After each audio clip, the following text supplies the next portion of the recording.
Aries, Sun, Moon, and Rising. Chances are, as of you watching this video, you have been hitting your life with some form of major curveball that has came out of nowhere, whether that has been an end of a relationship, a major change in your career, some even being called to move. And this is all actually happening for a reason, because as of today, as of recording this video, the eclipse portal has been open. September brings two major lunations into our life known as eclipses, and we can feel the energy now. And so in today's video, I want to share what exactly you're being called to do with these eclipses and how you can navigate them with ease so that you can feel a sense of clarity, purpose, and fulfillment in your life.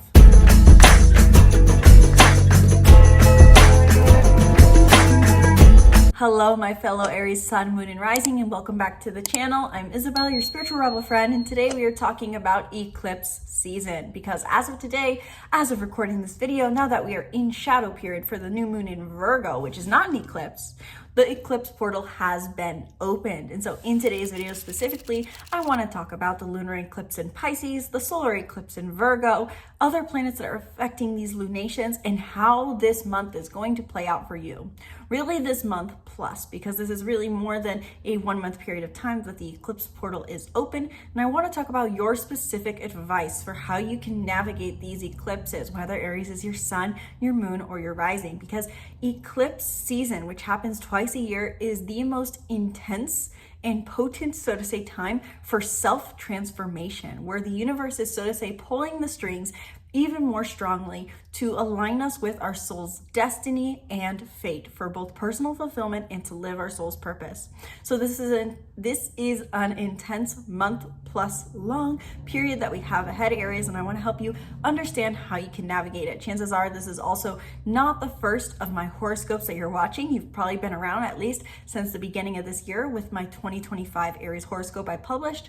I will be touching a lot today on similar and the same concepts that I touch on in that yearly horoscope. If this is your first video of mine that you're watching on this channel, I do recommend you watch that one as well. It is on my 2025 horoscopes playlist that you can find on my channel. So with that all out of the way, final note that I want to make actually two. This video will apply to you once again in case I haven't clarified enough. If you have an Aries sun, moon, and or rising. And final note, if you have an Aries sun, moon, or rising, do note that this horoscope will be as accurate as possible to that one placement. However, you have a whole unique birth chart. That means this eclipse season is going to uniquely affect you. So if you want to dive deeper into how exactly this eclipse season is going to play out for you, what you are individually being called to do, and how this all aligns to your unique soul's purpose, I invite you to book a reading down in the description box below, where in half an hour or 1 hour, we can dive deep into what your soul's purpose is, what the eclipse is calling you to do in this 1 month period of time roughly, and how you can align with these transits for your unique desires and your unique path that you are on. If you're looking for advice and guidance, simply put, readings are for you. They really are consultation sessions, 1 hour long or half an hour long. Learn more in the description box below. Now, with that all out of the way, let's dive into your horoscope for this eclipse season, starting off by talking about the first eclipse you'll have on September 7th, the lunar eclipse in Pisces. The lunar eclipse takes place at 15 degrees of Pisces. So if you're watching this for your Aries sun, or even arguably your Aries rising, you do want to double check what house 15 degrees of Pisces is in your chart to know what house this is happening in for. But given that Aries is your sun, your moon, or your rising, this is mainly affecting you in your 12th house, your unconscious mind. As of the beginning of this year, you have been focused on cultivating your relationship with going within, doing inner work, and doing less overall. A lunar eclipse, simply put, is an accentuated full moon. And there are really two major things that happen with full moons. We have reaping reward, something coming into our life as things are being brought to light. And we have release. It's almost this idea that we're putting things in the spotlight. And as they're being put in the spotlight, imagine you're on a stage and caught off guard, you're saying, now is my time to perform. How can I put on the best act and receive the applause?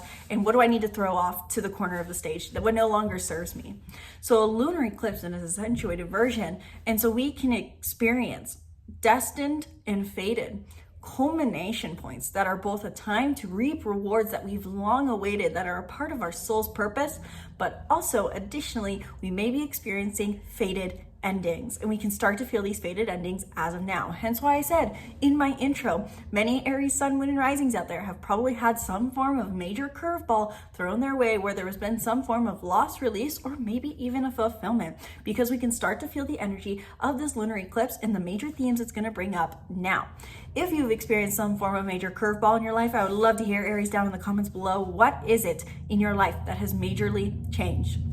In the end, this is all leading towards this energy of the lunar eclipse in Pisces, which is bringing up fated culminations, fulfillments, rewards, and endings. Now, this is endings and rewards in a specific area of your life, your 12th house energy, getting you to realize and identify a point of being regarding your unconscious mind and your relationship to your mind. What do I mean by that? Aries, look back to end of February, beginning of March of 2025, around specifically February 27th, when we had the new moon in Pisces. What were you intending and trying to put into motion in regards to your relationship to your mind? What I mean by that is that this could be, I'm going to start meditating. I'm going to start a spiritual practice. I need to practice a more trusting, faithful mindset. This is something about doing greater inner work to establish your relationship with how you think, rather than put something physical and do something more into motion. Overall, I think many Aries sun, moon, and risings have been in this mode of being over this year of realizing, doing more doesn't really help me. I kind of need to do the inner work more than the outer work. And that theme was maybe something that you were really trying to accentuate around February 27th. You were trying to do something in alignment. Maybe you were addressing an unconscious fear, or setting a therapy practice or some form of psychological practice into motion around them. That is a new moon in Pisces that we had in February of 2025. And now with the lunar eclipse, which is a full moon in Pisces, you're wrapping things up here. This is a closing of a 6-month cycle. And it's a very dramatic one, as it is an eclipse. It is aligning you to your soul's destiny. So this could be some form of mental aha moments and realizations for many Aries out there around their unconscious fears, unconscious beliefs, and psychological blockages. Many Aries, I think, during this eclipse season, as we near the lunar eclipse in Pisces on the 7th of September, could be having mental breakthroughs and realizations of the unconscious dialogue that has been keeping them limited. This is a time for many Aries to break through their mental barriers. Maybe over this year, you've realized how your unconscious fears have been limiting you. Maybe it's a fear of failure. Maybe it's a fear of loneliness. Maybe it's a fear of death, or I don't know if I'm allowed to say that word on this YouTube channel, but we just did, and hopefully I don't get censored for it. Maybe it's a primal fear, maybe it's a more minute fear, so to say, but you realize that there have been unconscious fears blocking you, and these could come to light with this eclipse.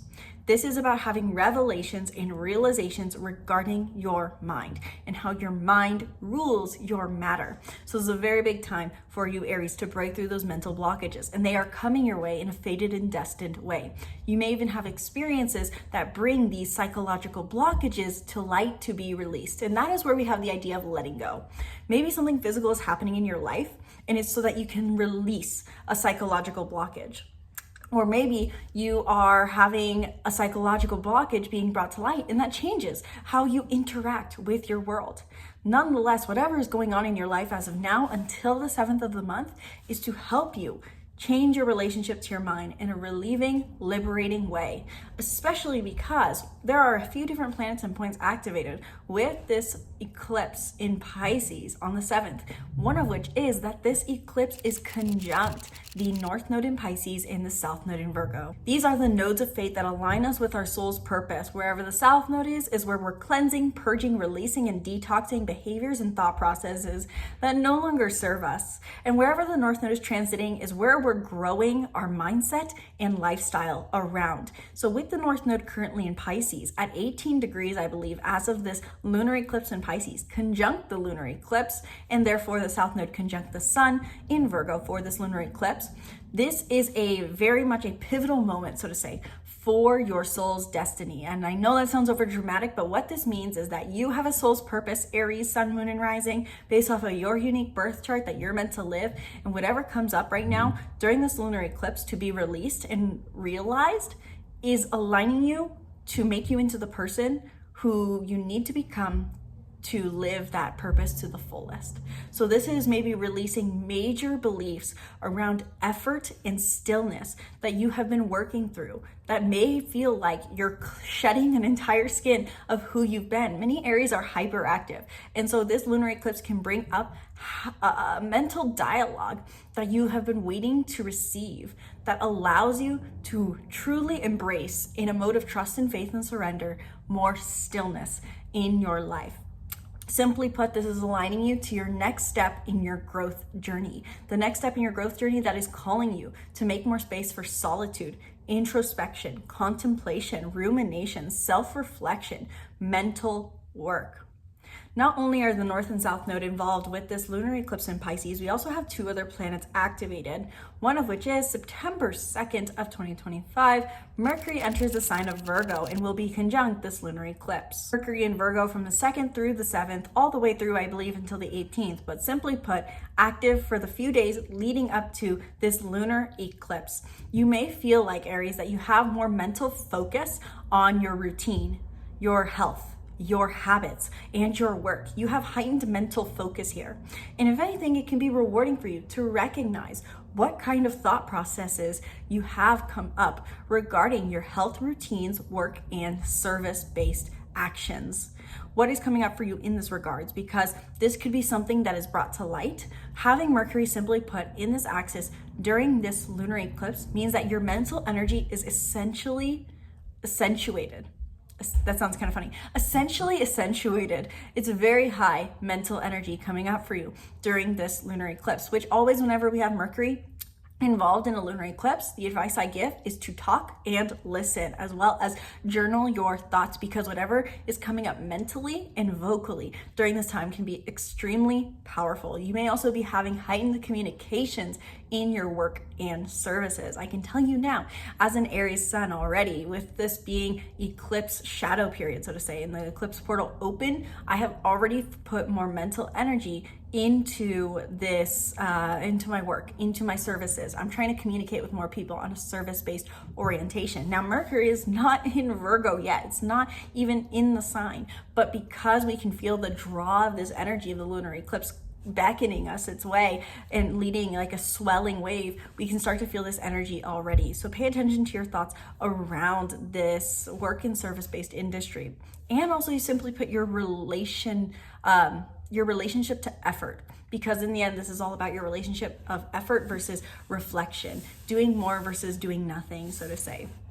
And the final aspect that I want to touch on with this lunar eclipse, and that is just active during eclipse season in particular, is that it challenges us to question our authority one last time, and how we set and establish authority in our lives to respect our boundaries. That is because on September 1st, Saturn retrograde re-enters the sign of Pisces. With Saturn in the sign of Pisces this entire eclipse season, I first of all recommend you look back to May of 2025 when Saturn was last in 29 degrees of Pisces. Aries, what were you specifically establishing in your life? What forms of structure were you trying to establish in your life and be disciplined about in regards to your meditation, your spiritual work, your inner work, your relationship to your mind? If I think back to May of 2025, for example, I was really trying to proactively identify the unconscious fears I have around effort and say, what if I can do nothing and still receive? What if the universe just sends me the invitations my way? What if I don't have to always just try harder, try harder, try harder? Is that an unconscious belief going on?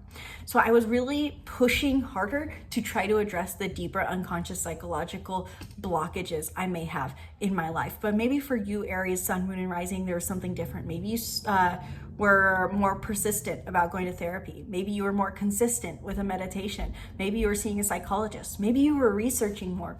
Maybe you were just shutting the door more and having people leave you alone.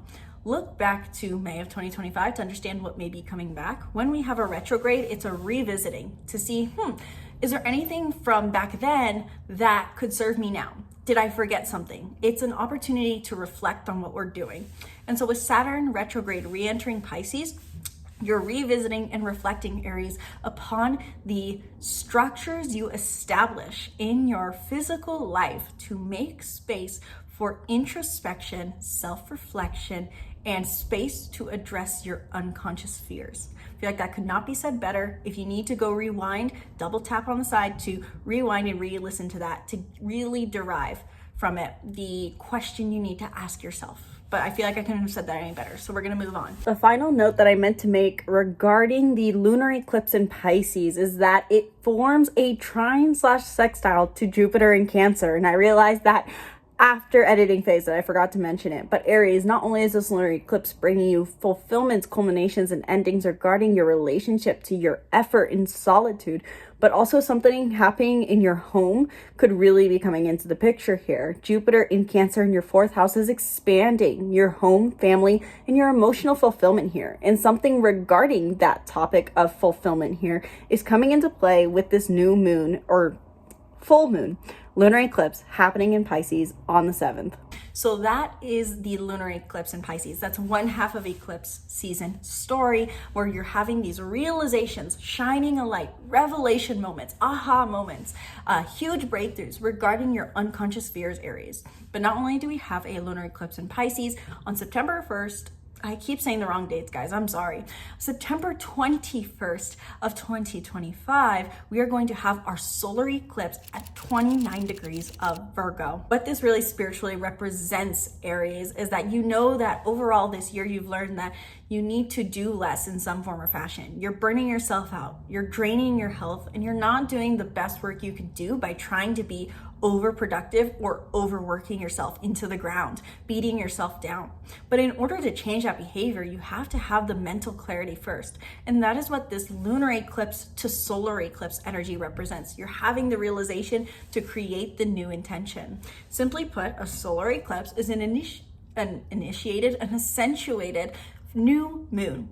And new moons are an opportunity to initiate and intend new things. Sometimes we put something into motion physically. Sometimes we just set the mental intention and wait for it to be received during the full moon. But it's an initiating and intending time frame. And so with it being an eclipse, a solar eclipse being an accentuated new moon, we have accentuated new beginnings and new intention settings, meaning that we either have something coming into our lives oftentimes during a solar eclipse that eventually over time we're going to realize, wow, this completely changed my way of moving through life and who I was. Or we have something happen that makes us go, wow, I really need to intend something new. I really need to change. So it's like there's something coming our way that forces us, so to say, to move through life differently and be someone different. Or we have something happen that really pushes us to set that intention for ourselves. Nonetheless, there is new beginnings with a solar eclipse. And with this solar eclipse being in Virgo at 29 degrees, this is the final degree, which means that whatever is initiated feels like this energy of finality to it. Given that you're an Aries sun, moon, or rising, specifically watching this video, this is about your relationship to your work, your health, your routines, and your service-based actions. So I really like to break down the 6th house to work, routines, and health. So it's one of those 3 realms. We could even break it down any further and say it's either health or work for you. But this is about your daily rhythm. This is about the things and work you do on a daily basis and how this supports your health. It's very Virgo-esque. It's in its home sign. And so with Virgo energy additionally being here, this is your relationship to perfectionism, criticism, overworking, practicality, and physical focus within your daily routine, daily rhythm, your health habits, and your work and services. Are you overworking, Aries? I think this is a thought many Aries placements, even Aries Mars has been considering heavily this year, that working harder doesn't always mean working better. And so many Aries have been called to realize and identify how they can put greater work in service of humanity and others, while also working less, meaning really refining how they can make it as impactful as possible and helpful and that not necessarily doing more means helping more. And so with this new moon solar eclipse happening on the 21st of September, what you can expect, Aries, is something coming into your life, something changing, or something happening that changes your thought processes, that gives you the clarity you need to move through your daily routine, to manage your health, and to do work in a healthier way. This is you redefining your relationship with your daily rhythms of life. And the lunar eclipse is helping you give you that clarity on what psychological blockages were keeping you from moving through life in the ideal way. It could also be that you meet someone during this time that really helps you live the lifestyle. I think actually that is the best word to describe it. Lifestyle that you are wanting to live and that is in alignment with you. Again, this is the energy with this being in Virgo. This is about being more practical, being more stable, and aligning with healthier Virgo traits overall, rather than energies of burning yourself out, overworking, overly critical, or overly perfectionist. Overall, this solar eclipse is a very powerful time for new beginnings in your lifestyle, your work, your health. This could be a new beginning and a more micro story for many of, wow, major change in your health coming up. I didn't see this coming. Or this could be new work coming into your life. Many Aries, those who are specifically struggling in their career or in their work, could anticipate new career paths and work paths coming in. Because this is the 6th house, not the 10th house, this is often going to be a service-based job. Hey, I want to hire you for your service. You're a freelancer. You're doing something that's a task rather than play this role, so to say. Also, final note with the solar eclipse in Virgo is that it directly opposes Saturn retrograde in Aries, or Saturn retrograde in Pisces at 29 degrees or 28 degrees, one of the two, directly opposing. And so there may be a bit of a push-pull dynamic, I would anticipate, for many Aries out there, between what feels like they need to do to set boundaries and make space for their inner work journey versus what they're being called to do. Simply put, oppositions could mean that something comes up where it feels like go that way or that way, but I can't do both. And we have to learn how to mediate that, so to say. So something, simply put, I would say to be aware of. As we near this energy more and more, I will likely have more advice regarding this opposition. With that all in mind, what is my advice to you, Aries, for this eclipse season of fall of 2025? Overall, Aries, this is revolutionizing your relationship to effort and stillness so that you can feel that you have a healthy relationship with your mind, body, spirit, and that you actually serve humanity in the most impactful way possible. This is changing your relationship to work and changing your relationship to rest in a way that has not happened in 18 years and will not happen again for 18 years. So this is something very great to anticipate, and that likely is going to lead many Aries to working in a way that feels more fulfilling, thriving, and values their introspective nature. Even though many Aries are very ambitious in the sense of wanting to do everything all at once, every person needs rest. And so this eclipse season is going to bring you to a place of service-based work that feels truly fulfilling in alignment with the kind of work you want to do, but also gives you permission to rest. So what I would recommend to many Aries sun, moon, and risings out there is to really pay attention to, above all else, what questions come up for you regarding your relationship to effort and stillness between physical work and inner work. I think many Aries feel like they have more questions popping up than answers, and maybe even writing a physical list of these questions that you're waiting for answers on could be extremely helpful to many Aries during this eclipse season, because the eclipses will bring you answers. I think many Aries feel like it's great in theory to work less, but I don't really know how exactly to when I have bills stacking up. So all those spiritual questions and even physical questions about your physical reality that you have popping up, write them down. Also, what I would recommend to, I think, many Aries out there during this eclipse season is to focus on your work more. And I think naturally the lunar eclipse is going to bring up more stillness. If you're noticing you're starting to get burnt out, exhausted, that is a call of the lunar eclipse saying rest. So I would prioritize, Aries, many of you, more work, more health habits, more routines, very 6th house themes, and see what the universe responds with. Of course, as always, with every type every zodiac sign, I'd recommend listening to the calls of the universe. So if there's something specifically coming up for you, then I would 100% follow that. Overall, this is a very positive time, though it may be a challenging time. And every unexpected curveball and change coming your way is part of this eclipse season and is calling you towards your soul's destiny. So I would love to hear, Aries, down in the comments below. What is coming up for you so far with the eclipse season? What do you think is heading your way? Is Aries your sun, your moon, or your rising? Let me know your thoughts down in the comments below. And final note, once again, this is just for your Aries, sun, moon, and or rising. You are being called to your unique purpose with this eclipse season. And so understanding your birth chart and what is going to be activated with this eclipse is essential to navigating it with ease. So whether you have done a reading with me already in the past, maybe at the beginning of the year, or if you're new to the channel and you've never done a reading with me before, I do invite you to book a reading with me in the description box below with the link below so that we can dive deep either in 30 minutes or a whole hour into what your soul's purpose is and how this eclipse season plays into that story. Because our purpose is not just to do serviceful work, Aries, though it may seem like it during this eclipse season, it's to be who we are and live a fulfilling life. So learn how to navigate this eclipse season with ease and how it can align you with your soul's desires and purpose, which is also including being fulfilled. Down in the description box below, in a 1-hour reading, we can go deep. It is a consultation session. If you're looking for advice, if you're looking for guidance, these readings are meant for you. Learn more down below and drop a comment down below if you have any questions. And be sure to subscribe to the YouTube channel and stay tuned for more videos breaking down the stars and more. Thank you guys so much for watching. I sincerely hope you enjoyed and found this helpful and impactful. Once again, my name's Isabel, and from my heart to yours, namaste.